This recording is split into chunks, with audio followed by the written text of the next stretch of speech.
Breaking news. Benin Republic Court declines extradition of Sunday Igboho to Nigeria. Orders him to remain in cell. Hello, my wonderful viewers. Welcome back. What is happening in Nigeria is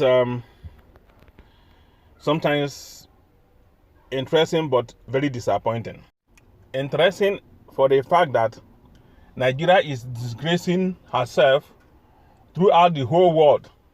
The world is seeing Nigeria for what it is. But disappointing in the sense that it is your own money and my own money that they are wasting. Wasting instead of doing something that will benefit the public, they are using it and wasting it, something that is not going to benefit anybody.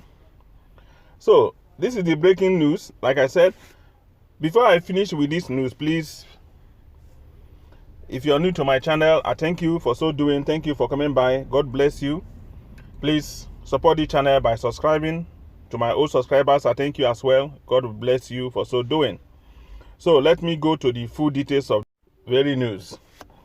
The court, the appeal of Cotonou, has ordered Yoruba Nation agitator Sunday Adeyemo, popularly known as Sunday Igboho, to be kept in prison custody pending their further investigation. The court, however, declined the extradition of Igboho to Nigeria. The court, which was expected to start hearing the case at 10 a.m., barred reporters and supporters of Igboho who besieged premises. The hearing commenced at about 5 p.m. Daily Trust reports that supporters of Igboho were dispersed from the premises of the court later in the evening, prompting fears that he might be deported to Nigeria.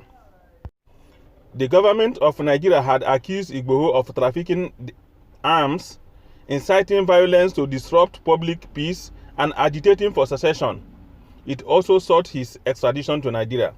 Igboho and his wife, Ropo, were arrested at the Cardinal Bernardin International Airport, Cotonou, last Monday while trying to catch a flight to Germany. However, Ropo, who is a German citizen, was set free by the court on Thursday, while the self-styled agitator was remanded in the custody of Brigade Criminale in Cotonou.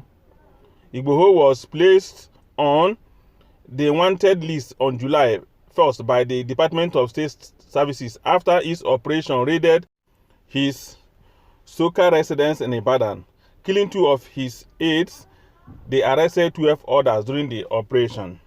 So the question is, how did this extradition fail? Why they couldn't succeed? So let me now go through this very issue. The Nigerian government, 6 lawyers in Benin Republic, failed to secure Sunday Igboho's extradition. The Nigerian government assembled at least 6 lawyers at the Cour d'Appel de Cotonou, Benin Republic, on Monday in its desperate bid to secure the extradition of Yoruba Nation agitator Sunday Adeyemo. The lawyers, both French and English speaking, however, failed to convince the court after a 13-hour trial on Monday as to why Igboho should be extradited. The court session took not less than 13 hours because of frequent breaks in between.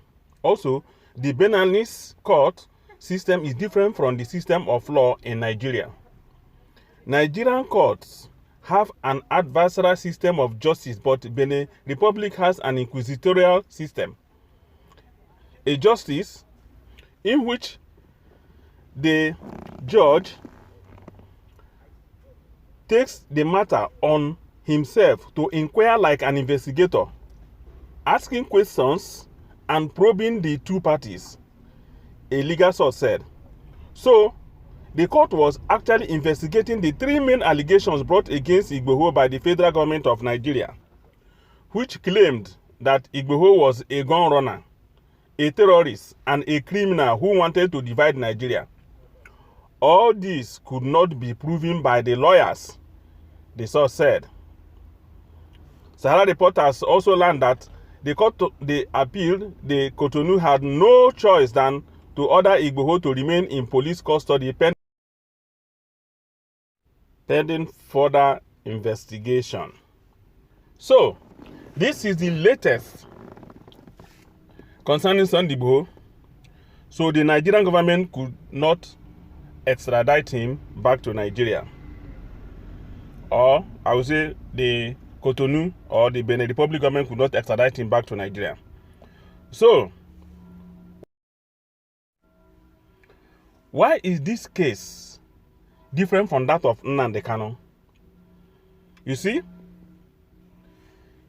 extradition process took place here, and Nigerian lawyer could not convince the court. In that of Nnamdi Kanu, no such process took place. Kenya just took money and then bundled Nnamdi Kanu to Nigerian government authority, and they brought him back. That is the difference.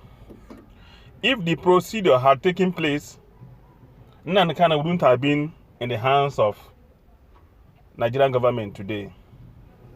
Shame to Kenya. Shame to Kenya. Benin Republic, he did well for at least following due process. In the case of Sunday Igboho, you see, they could not establish their claims, no evidence, so they failed. For Kenya, instead of building factories, development in technology to make money, Kenya did not. Their own is to make money through kidnapping, and to kidnap our excellency, Mazen Nnamdi Kanu, the leader of the indigenous people of Biafra. He does not, Kenya doesn't know that Biafra is Nigeria. If Biafra go away today, that is the end of that Nigeria. That's the end of Nigeria. But Kenya will learn from us. After this incident, they will never kidnap again. Trust me. Now let's go back to Benin Republic. Do you know why Buratai is the ambassador to Benin Republic? It is a situation like this because they know that Fulani doesn't have easy access to Benin Republic, because the boundary of Benin Republic is between the Oduduwas, that's the Yorubas. So, in order to control that place, they have to send Buratai as the ambassador. This is how Fulani is trying to cage all of us. They will be in control of Benin Republic and then influence whatever thing that will happen between Nigeria and Benin Republic, just the way they have influence in the north. So that if anything happens in the Yoruba side, there will be no escape. They will influence it. You know, the eastern side where we have border with Cameroon, Nigeria and Cameroon, they are like 5 and 6. They are like twins. So this is all the plan of the Fulani Caliphate to cage all of us. Tell me why the closure of border in the south is successful. It's because they have planted their own people as the ambassadors to our own border countries in the south. It's all a game plan. So everybody has to wake up. If you're sleeping, wake up. From the south, wake up. Join the agitation to free ourselves. Let us free ourselves from this Fulani Caliphate. Thank you for watching. For Sunday Igboho, they couldn't succeed. They will never succeed.